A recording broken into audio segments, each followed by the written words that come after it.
The last time there was such rising inequality, right?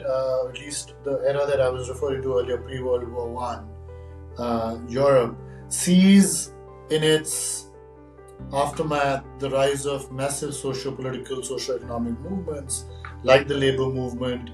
You mentioned obviously the unionization, etc., that one can argue was part of that labor movement. You see the rise of welfare states, right? Especially in Europe, but I think that phenomenon has since then globalized also.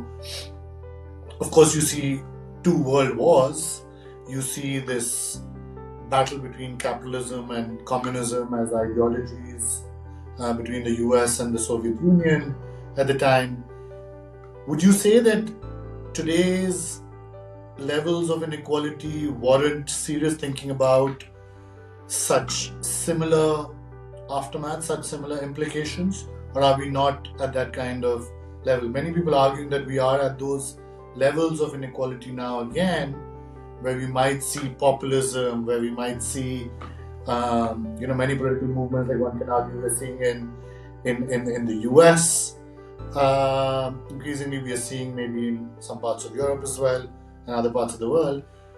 Would you say that that's a serious concern right now and a serious possibility right now that we might see similar socio-economic, socio-political movements gain momentum? Yes, and I think we have seen them. I think that the rise of Trump, who may now be on his way to a second term, and in Europe the rise of populists across multiple countries, Italy, France, Scandinavia, Holland, and so forth, that's telling us that this political reaction you're talking about is already with us, right? Yeah. And I think it's partly inequality. I think also it's to do with discourse about inequality.